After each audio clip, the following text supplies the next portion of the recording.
Peace be with you, and welcome back to St. Paul's Academy's class of Steps Along the Way, in which we are wading through the Abraham cycle. Last class concluded with Abraham expressing his concern for the righteousness of the Lord and the destiny of the people of Sodom.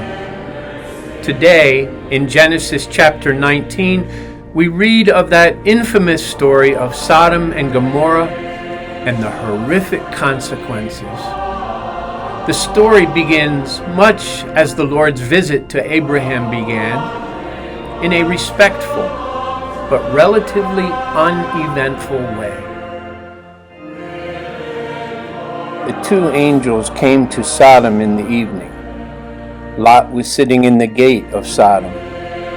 When Lot saw them, he rose to meet them and bowed himself with his face to the earth and said, "My lords, please turn aside to your servant's house and spend the night and wash your feet.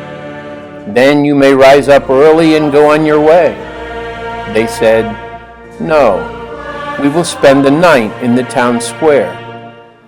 But he urged them strongly. So they turned aside to him and entered his house. He made them a feast and baked unleavened bread, and they ate. Lot was acting as the Lord would wish, simply but graciously welcoming and making some sojourners comfortable. Next comes the horrific part of the story. Before they lay down, the men of the city, the men of Sodom, both young and old, all the people to the last man surrounded the house.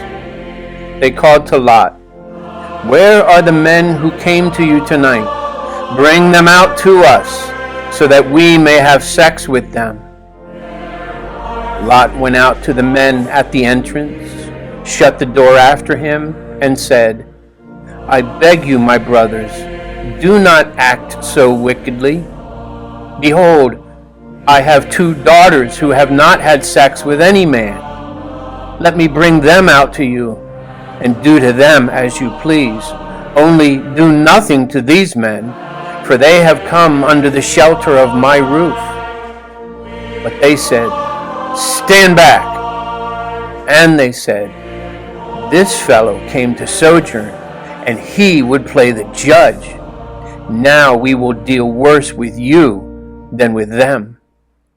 Then they pressed hard against the man Lot and moved to break the door down. Here are the horrific details. First of all, that the men of Sodom wanted to have sex with these male sojourners. This was most certainly not being gracious and welcoming. Second, the antagonists were not just 1 or 2 in number, but young and old alike, all to the last man. Not only that, but surrounding the house and trying to break down Lot's door.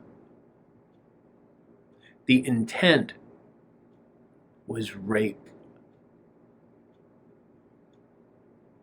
The third horrific detail, which quite apparently was intended to mollify the Sodomites, was that Lot offered his daughters, his very own flesh and blood, as substitutes. What in the world was wrong with him that he thought that was okay? There is just so much evil in this story. Now, allow me to address some important issues surrounding this text. For over 1900 years, this story's theme was understood to be a judgment upon sodomy. After all, that word derives from the name of the city. However, within the last few decades, those who are attempting to destroy Judeo-Christianity, including the alphabet lobby, think they are more wise and insightful. They self-interestedly protest that the theme is not sodomy, but hospitality. Of course, their next step is then to say that we, the church, need to be hospitable. Ironically, unlike those men of Sodom, welcoming the sojourners in our midst, meaning those who do not subscribe to the Lord's doctrine, again, ironically, like those men of Sodom. Indeed, we do need to be hospitable, and indeed we are. We welcome anyone, but the church will not change her doctrines for anyone. Instead, those sojourners who choose to remain within the church need to learn and follow her doctrines. Another group of people who protest this story, and for whom I have a bit more sympathy, a bit, mind you, are those who are horrified at Lot's solution. I am as well. However, their horror causes them to object to cultural patriarchy and the subsequent violence against women, which they consider part of the bedrock of Judeo-Christianity. Whereas because they are radical feminists and disabuse themselves of any concept of male priority, they refuse to perceive that the protagonist in this story is simply a fallen, sinful person who was grasping for a solution in a desperate situation.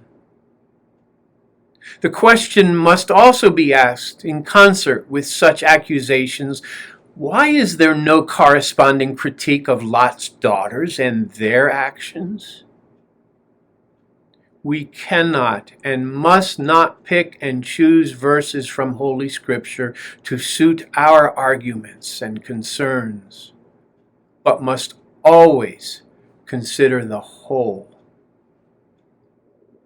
Let's take this one step further and be reminded that the Bible is a book about God and not an anthropology or a history.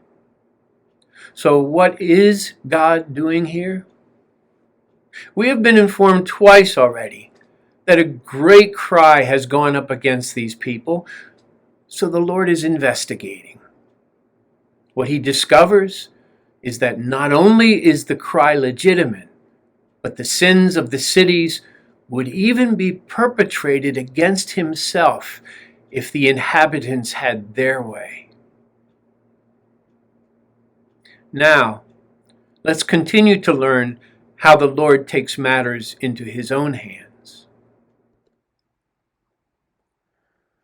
But the men reached out their hands and brought Lot into the house with them and shut the door. They struck with blindness the men who were at the entrance of the house, both small and great, so that they could not find the door. Then the men said to Lot, "Have you anyone else here? Sons-in-law, sons, daughters, or anyone you have in the city? Take them away from this place. We are about to destroy this place because the outcry against its people has become great before the Lord, and the Lord has set us to destroy it." So Lot went out and said to his sons-in-law, who were to marry his daughters, "Get up, get out of this place, for the Lord is about to destroy the city." But he seemed to his sons-in-law to be joking. Here we find the same alternation between angels and men as we did in the previous chapter. We also perceive the power of the Lord in two ways. One, in striking the Sodomites with blindness, and two, by informing Lot that they are about to destroy the city. One other thing you may have noticed is that the men refer to being sent by the Lord. In comparison to the intimate face-to-face contact of the Lord with Abraham, the indirect contact of heralds is more common, as well as more respectful of the holy. Now we have arrived at Lot's salvation. As morning dawned, the angels urged Lot, saying, "Get up, take your wife and your 2 daughters who are here, lest you be swept away in the punishment of the city." But when he hesitated, the men seized his hand and the hand of his wife and his 2 daughters, the Lord being merciful to him, and they brought them to safety outside the city. As they brought them out, one said, "Escape for your life.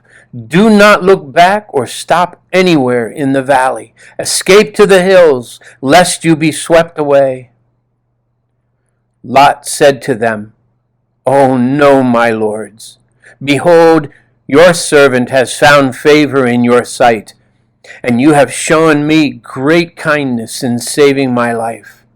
But I cannot escape to the hills, lest the disaster overtake me and I die.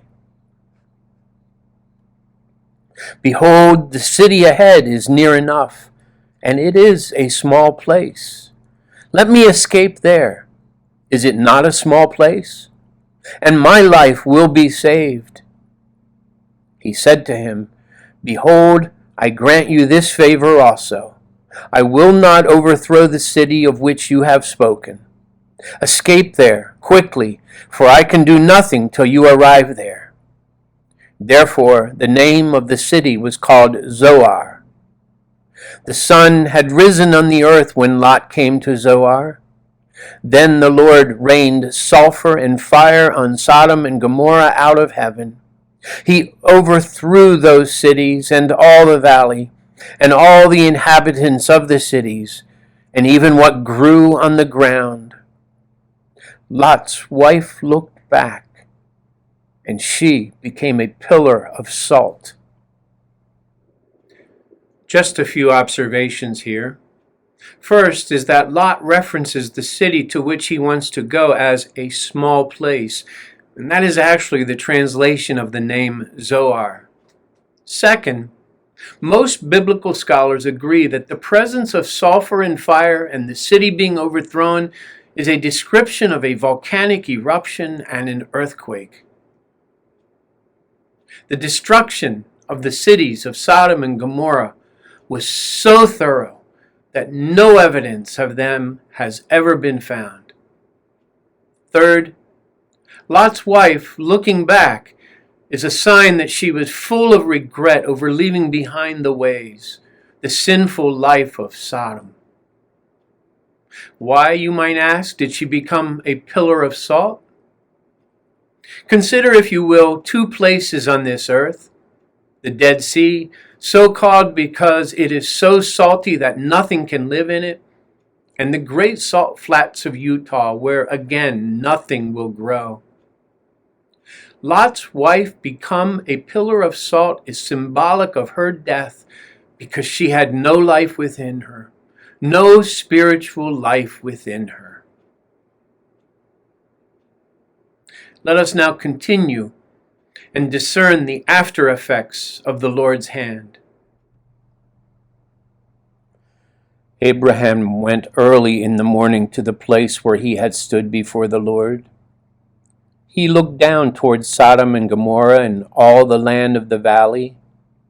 He looked, and behold, the smoke of the land went up like the smoke of a furnace. So it was that when God destroyed the cities of the valley, God remembered Abraham and sent Lot out of the midst of the upheaval when he overthrew the cities in which Lot had lived. Notice that the Bible makes no bones about God's action. It is He who destroyed the cities. However, we do not perceive this as some ugly, mean-spirited action on the Lord's part, but rather righteous judgment, which belongs to Him alone. But the gospel is present also. Good news for those who are faithful to the Lord: Abraham, Lot, and Lot's family. God remembered them and saved them.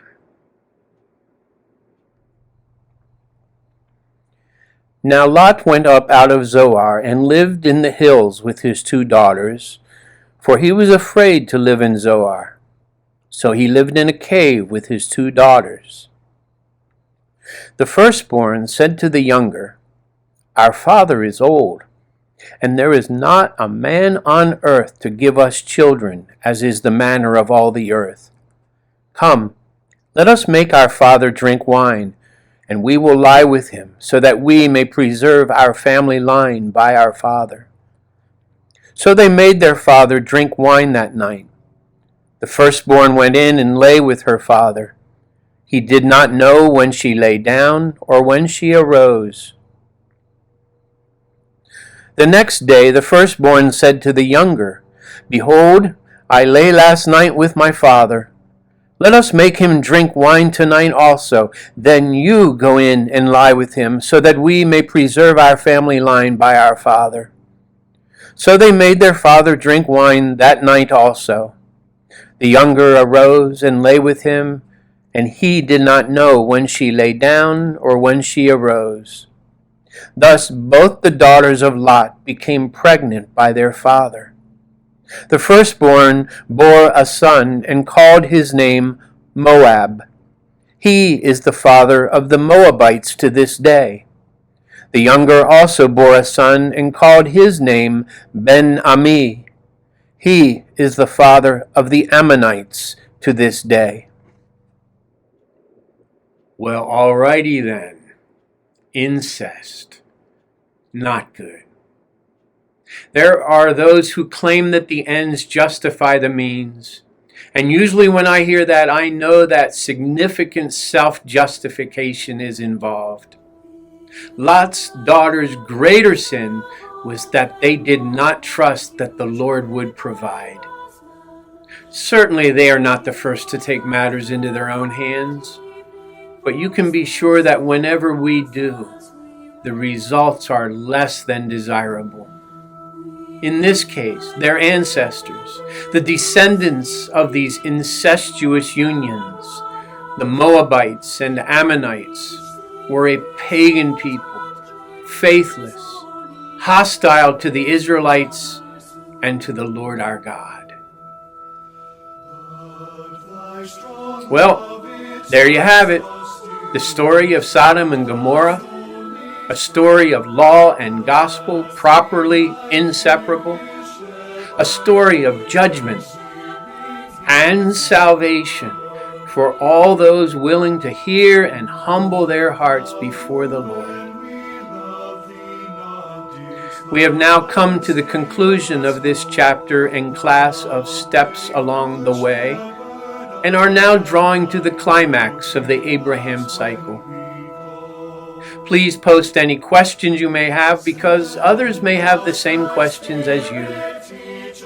Besides liking and giving a thumbs up or sharing the individual videos, also be sure to follow or subscribe so that you will be notified of new postings.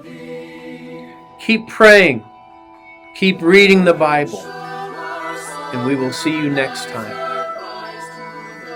May the peace of the Lord be with you all.